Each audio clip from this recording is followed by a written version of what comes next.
안녕하셨습니까? 원더풀 인생 후반전의 파파홍입니다. 전 세계 주요 선진국들이 베이비 부머들의 본격적인 은퇴로 숙련 노동자 부족 현상을 극심하게 겪고 있습니다. 나라별로 베이비 부머에 대한 기준은 조금씩 다르지만 대체로 1946년에서 1964년에 태어난 이들을 베이비 부머로 부릅니다. 우리나라 베이비 부머들도 이 시기에 포함되어 있죠. 나라는 다르지만 베이비 부머들이 갖고 있는 공통적인 특징이라면 2차 세계대전 이후 안정되고 풍요로운 경제 환경 속에서 고등교육을 받은 첫 세대라는 점입니다. 많이 배운 만큼 편역에 대한 투지도 높았고 생산력도 왕성해서 각국은 이들의 성장과 함께 경제 호황을 누려왔습니다.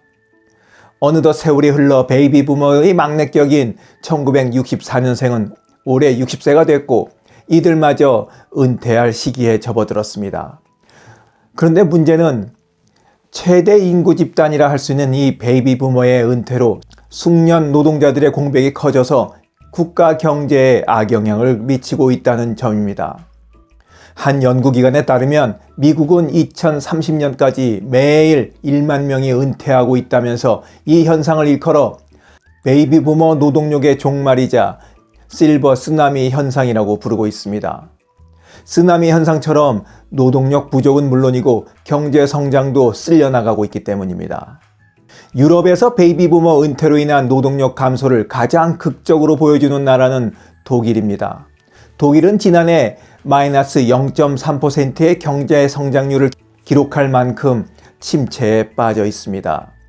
2018년 이후 경제 침체를 겪고 있지만 실업자는 거의 발생하고 있지 않습니다. 이상하죠? 경제 침체가 오면 사업이 되질 않아 실업자가 쏟아져 나와야 하는데 실업률이 하나도 오르지 않는 겁니다. 이런 역설은 독일 경제의 침체기와 함께 시작된 베이비 부머의 은퇴가 있었기 때문입니다. 매년 25만 명씩 베이비 부머들이 은퇴하고 있어서 그 공백으로 인해 다른 청년 노동자들이 살아남게 된 겁니다. 각 나라들은 생산 가능 인구 감소와 숙련 노동자의 공백을 어떻게 메꿀 것인지에 대한 대책에 골몰하고 있습니다.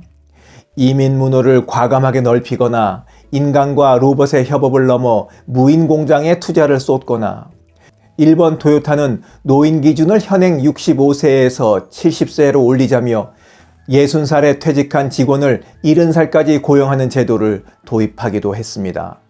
여러분은 어느 정책과 제도가 마음에 드십니까? 아무래도 일본 토요타에서 도입한 70살까지의 계속 고용 제도가 아닐까 싶습니다. 현재 토요타의 정년은 60살이며 일부 직종에 국한해서 65살까지 계속 고용을 하고 있습니다만 이를 올해 8월부터 전 직종으로 확대하고 전문 지식과 기능을 가진 직원이 원한다면 70살까지 일할 수 있게 할 계획입니다.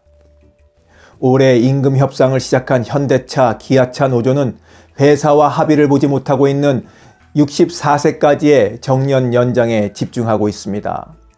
60세 정년 퇴직과 65세 국민연금 수령 시점과의 5년 소득 절벽으로 생활고에 시달릴 수밖에 없으니 정년 연장을 늘려야 한다는 주장입니다.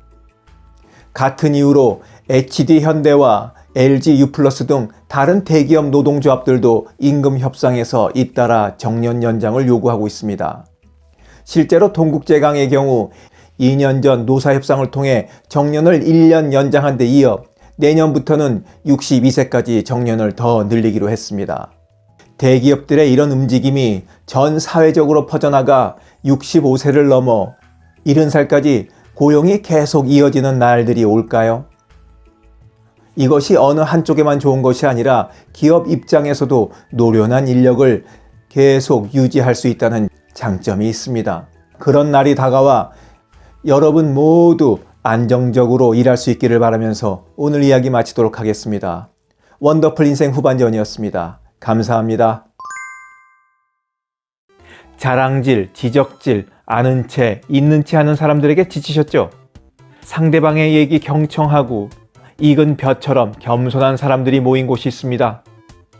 바로 네이버 카페 실버들의 전성시대입니다.